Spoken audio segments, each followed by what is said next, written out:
And a pleasant good morning to you, and welcome in to the 3A and 5A softball bracket reveal show here on KSLSports.com. I'm Trevor Allen. Pleased to be joined by Manti Athletic Director Susan Hatch. And Susan, 'tis the season for spring championships. I'm live at UVU, getting ready for the volleyball semifinals for 5A and 6A, and then the championship matches later tonight.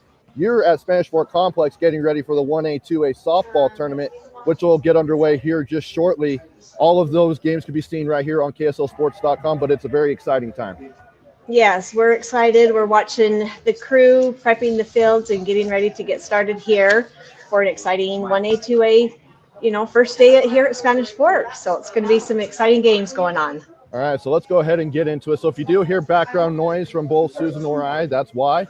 You're going to hear volleyballs being spiked in the background and music being played, and Susan has crews getting ready for everything going on, so bear with us. But let's go ahead and get right into it here in 3A. We're going to start in 3A, top of the bracket. So the way that it works is that they'll be playing in pods, except for Grantsville, who has the number 1 seed. They automatically advance to bracket play at Spanish Fort Complex beginning next week, and they will take on the winner of number 8 Morgan, number 9 Emory. Morgan coming in with an 8-17 record, Emory 4-18, and then in that bottom part of the top part of the bracket is the Logan Grizzlies, the number 4 seed with a 19-7-1 record, taking on number 13 Delta, and then you've got number 5 Canyon View taking on number 12 JUAC. Yeah, this will be a great first round with some of these teams, and I would just first say is don't count Emory out at all. They have had probably one of the toughest schedules in 3A this year, playing some impressive teams, and even though they've had some losses with those teams, most of those teams have been ranked within the state, statewide, as well as in their own classifications. And so they're a young team, but they're a scrappy team, and I think you're going to see Emory turn some heads. Again, we have to remember that they were second place to Grantsville last year in the state championship, and so coming in as an 8 seed, they will still be competitive in that bracket to play possibly Grantsville. All right, now let's go ahead and get to the bottom part of that bracket. As you show right here, the number 3 seed Union Cougars with a 20-6 record. They will take on number 14 Providence Hall, coming in with a 5-16 record.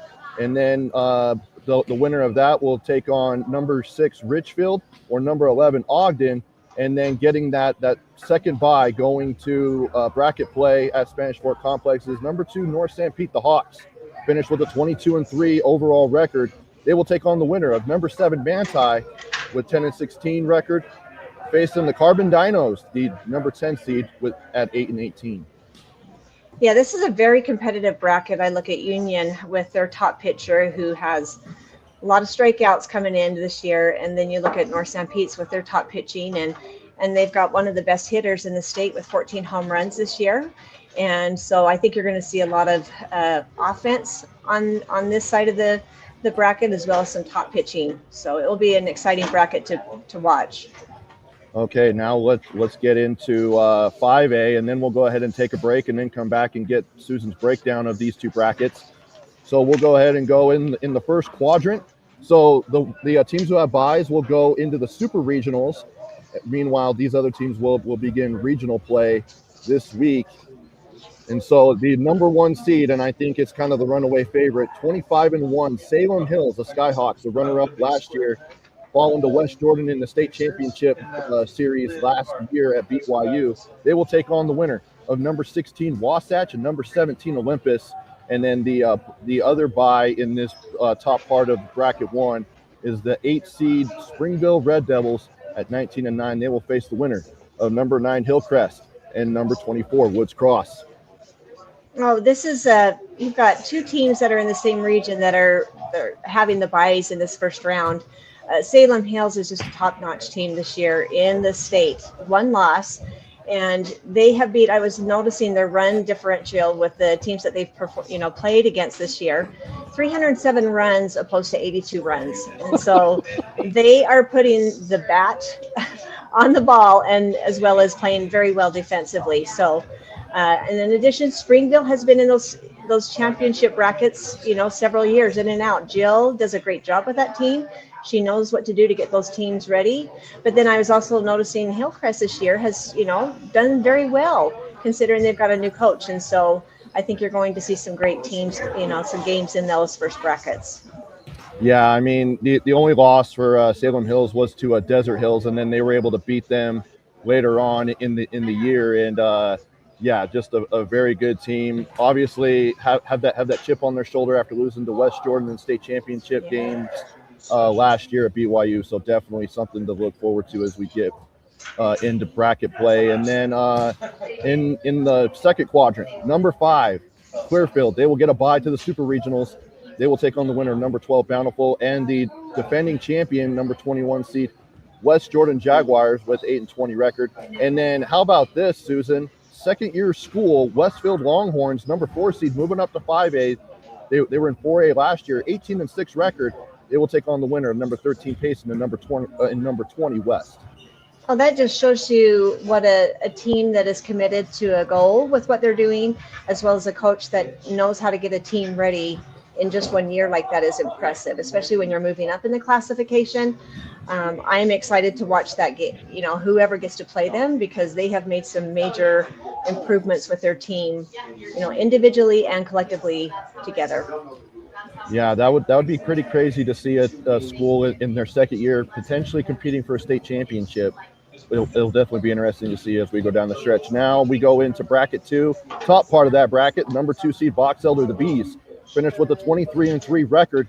They will take on the winner, number 15 Cypress, and number 18 Alta, and then number 7 Maple Mountain, the Golden Eagles, 19-8 overall this season. They will take on the winner of number 10 Taylorsville and number 23 Northridge. Yes, I'm very impressed with Box Elder and what they've done this year. Very similar to Salem Hills. They're putting the bat on the ball. They're scoring a lot of runs, and their defense is stingy allowing the runs as well. So I think you're going to see some impressive performance in that area. Maple Mountain, again, they're in that same region with Salem Hills and Springville, and so they have played some competitive ball as well. And so I think you're going to see some exciting games, coming up in that area, or whoever, if it's Taylorsville or Northridge that gets Maple Mountain, they're going to have a tough game. All right, and then the final bracket to be revealed here on the 3A, 5A bracket reveal show.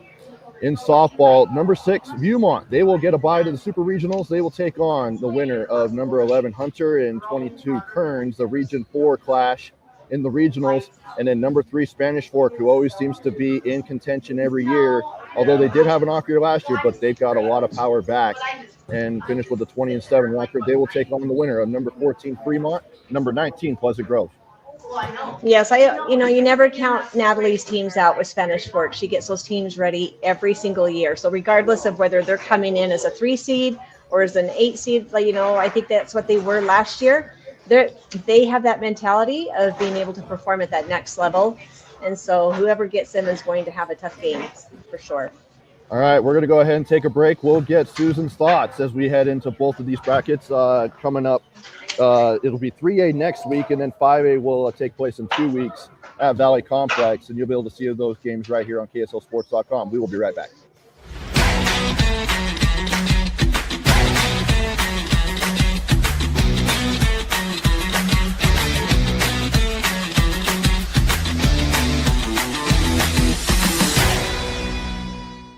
Wendy's went back to the kitchen to give our famous spicy chicken sandwich a total upgrade. More crunch, more flavor, with heat that just hits. Is this our best spicy chicken ever? Looks like a yes to me. Spicy chicken just got better at Wendy's. In times like these, it's good to know there's a place where people know who you are, no matter how long you've been gone. A place where the smells of home cooking are still in the air, where a simple wave warms your heart, and sharing stories with family, friends, and your community is just a way of life. Yes, in times like these, it's good to be home. Agraria Insurance Company, protecting what's important in life. With a TabSpend checking account, you earn big rewards. It's hard to not make a scene. Cash or card? Oh, my card's right here. That's a big card. You should see how much it's earned me. Sorry, Grandma. Tab Spend isn't just another checking account. It's packed with benefits. How do I get one? Just scan this QR code or go to tabbank.com. It's all online and super easy to get started. Why did I choose Huntsman? To get real experience, real support, and a career focus from day one. Instead of regular classes on Fridays, we dive into workshops, build our network, and grow together. At the Huntsman School, we forge lifelong friendships, support each other through challenges, and celebrate our wins. Here, students graduate with experience and jobs waiting. We dare mighty things together. That's the Huntsman difference. Learn more at huntsman.usu.edu. Welcome back to the Bracket Reveal Show. This is for 3A, 5A softball here on KSLSports.com. Trevor Allen alongside Manti Athletic Director Susan Hatch. I'm live at the UCCU Center on the campus of Utah Valley University ahead of the 5A, 6A boys volleyball semifinals and championship matches. Susan is at Spanish Fort Complex, so we're dividing and conquering as she's getting ready for the 1A, 2A softball tournament taking place at Spanish Fort Complex. Now for the 3A tournament, TeamHive.live will have that coverage for us here on KSLSports.com next week for bracket play, leading up to BYU for that best of three series taking place at BYU next week.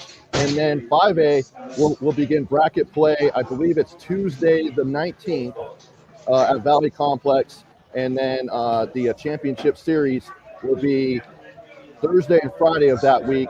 And Susan and I will be on the call for those for that championship series right here on KSLSports.com. But first, let's go ahead and get into the 3A softball tournament bracket. Susan, you know, as you look at this top part of the bracket, what kind of stands out to you? Who can give Grantsville a run to try and get them off of their throne?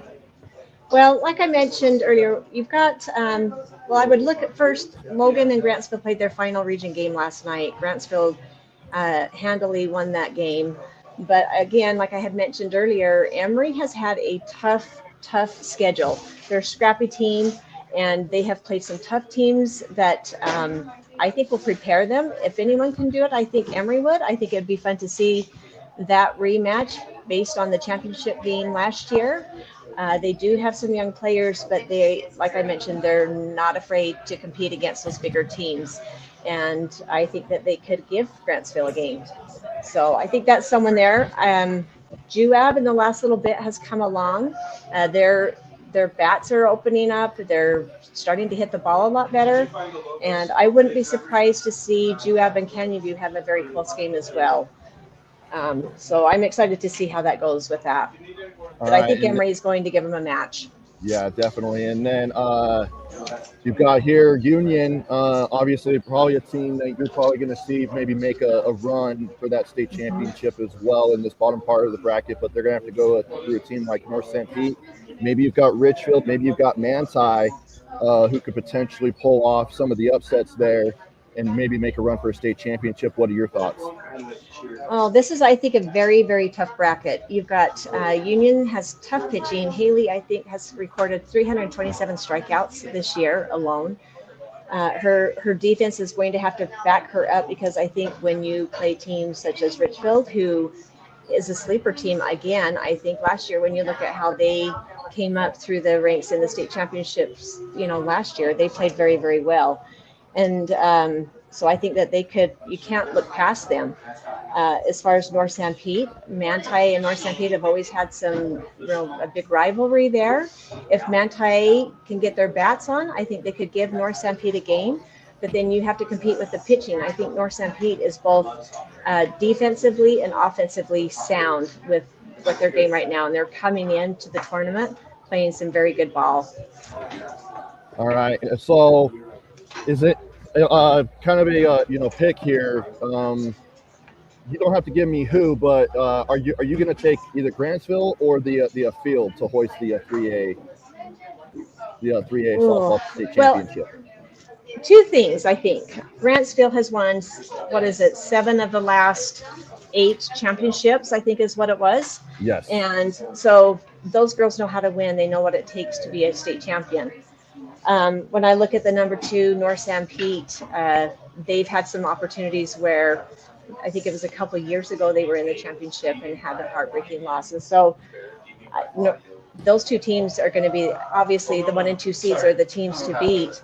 But at this point in the game of softball, it doesn't matter what that seeding is. It's who makes the least amount of mistakes, who's the most mentally prepared, and they don't have time to dwell on mistakes. It's just a game of inches, and so you could see some upsets there, but it's going to have to take some strong teams defensively and offensively to be able to handle those levels of teams with North San Pete and Grantsville.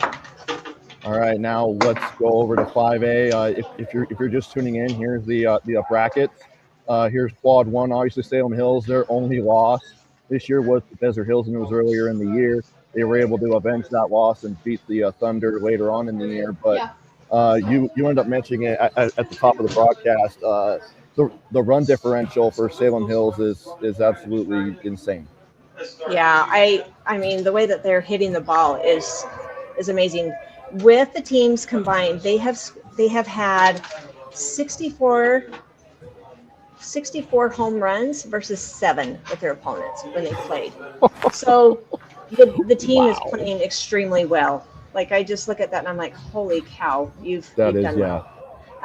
When I looked at their scheduling, the team that's probably played to them the closest, one of them, like you said, was Desert Hills. And of course, Desert Hills is number 1 ranked coming into 4A. And so, you know, they're at the top of their game right now, but you never count anybody out. Like I said, when you're coming into the state tournament, it's anybody's game. And you can't look at past records and say, oh, we beat them before, this is going to be an easy game to play. Yeah, so some of the teams to potentially look at, you've got Clearfield, who won their region. Or no, wait, excuse me, they didn't. Box Elder won that region, but in Region 5, but with a 23-3 record. The Bees are hot. I mean, they ended up losing 5 games last year. This year, only 3 losses coming into the tournament, and so playing really good ball right now. And then you've got Spanish Fork, who's always seems to be in it every single year, under Coach Jarvis. And so I'll ask you this: are you taking Salem Hills to win the 5A state title, or are you going to take the field? I'm going for Salem Hills. Caleb's been there for years, and I would love to see him get that championship under his belt. But you know, I'm fine with any team. I'd love to see good games. Yeah. Their last state championship, they won back-to-back in 2013 and 2014. That was the only state championships in softball that Salem Hills has claimed. And so we'll see if that drought is broken. They hung tough with a good West Jordan team last year in that championship series. So we'll definitely see what happens. But we'll get to be a part of all of it as we get to BYU, Susan. But again, thank you so much for joining me. We've got one more bracket reveal show next week for 6A. And then it's down to, getting to BYU and seeing who will win those state championship trophies. Enjoy the 1A, 2A softball tournament, and I will talk to you next week. Thank you. All right. Sounds good. All right. That is the 3A, 5A softball bracket reveal show here on KSLSports.com.